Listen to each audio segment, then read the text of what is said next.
उदाहरण 13, यदि A अनुपात B समान अनुपात C अनुपात D हो तो सिद्ध करें कि A की घात 2 ऋण C की घात 2 बटा B की घात 2 ऋण D की घात 2 बराबर AC बटा BD।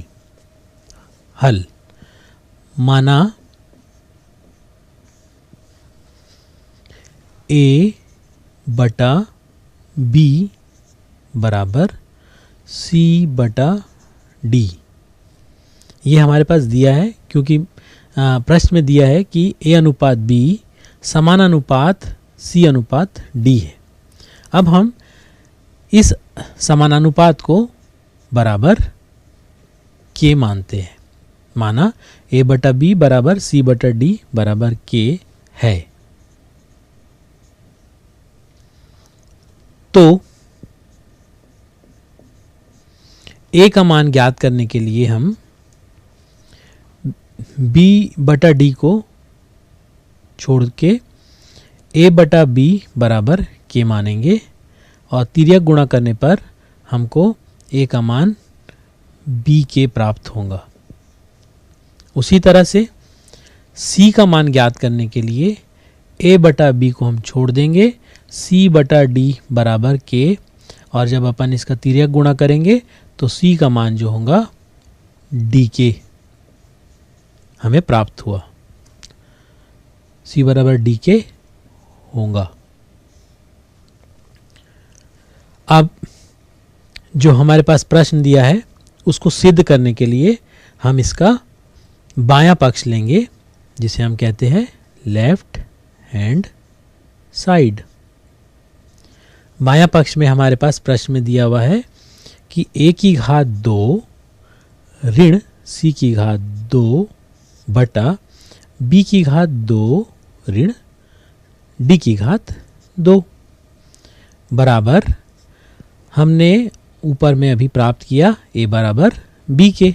हम A के स्थान पे लिखेंगे B के का की घात 2 ऋण C का मान हमने D के प्राप्त किया है, तो C के स्थान पे हम D के रखेंगे। D के कोष्टक के बाहर की घात 2 बटा B की घात 2 ऋण D की घात 2 बराबर,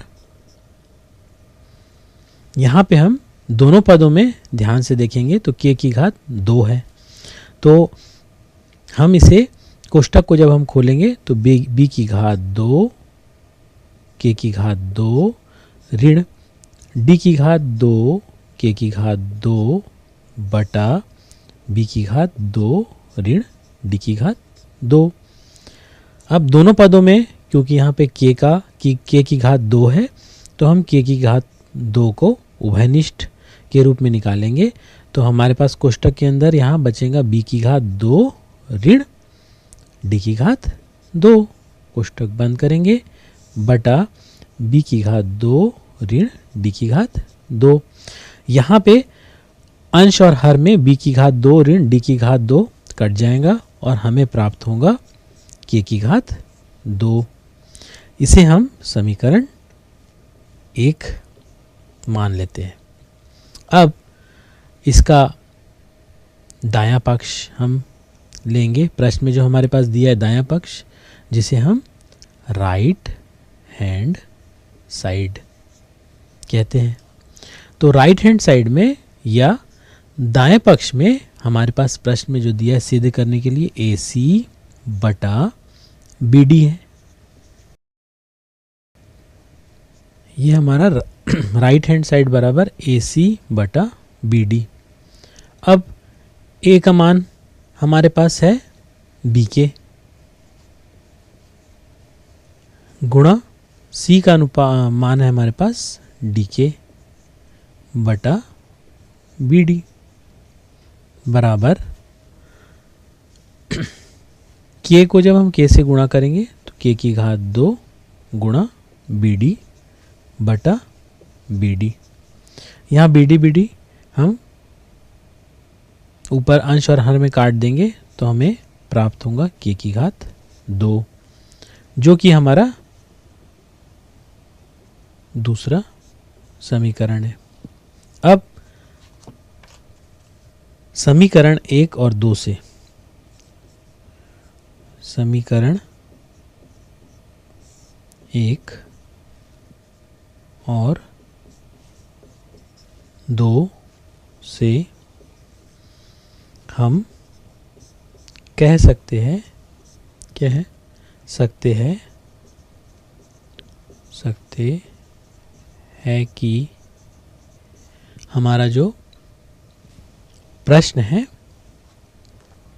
a की घात 2 ऋण c की घात 2 बटा b की घात 2 ऋण d की घात 2 बराबर ac बटा bd। तो हमने देखा कि इसका बायां पक्ष और दायां पक्ष दोनों का मान k की घात 2 आ रहा है। तो अब हम कह सकते हैं कि हमारा लेफ्ट हैंड साइड बराबर राइट हैंड साइड हुआ, या बायां पक्ष बराबर दायां पक्ष।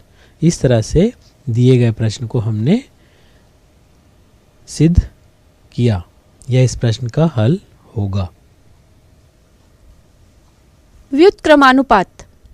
हम देखते हैं कि एक निश्चित राशि से खरीदी गई वस्तुओं की मात्रा कीमत बढ़ने पर कम हो जाती है, वहीं कीमत घटने पर यह मात्रा अधिक हो जाती है। बस, टैक्सी, साइकिल आदि की स्पीड यानी कि चाल बढ़ाने अथवा घटाने पर उसी दूरी को तय करने में लगा समय घट या बढ़ जाता है। किसी कार्य को पूर्ण करने में लगा समय कार्य करने में लगे व्यक्तियों की संख्या घटाने या बढ़ाने के साथ क्रमशः बढ़ या घट जाता है। यह सब व्युत्क्रमानुपाती संबंध हैं। सोचें एवं चर्चा करें। व्युत्क्रमानुपाती संबंध के ऐसे ही कुछ और उदाहरण खोजकर लिखिए। व्युत्क्रमानुपाती संबंध बहुत सी जगह उपयोग में आते हैं। हम उदाहरण से समझते हैं।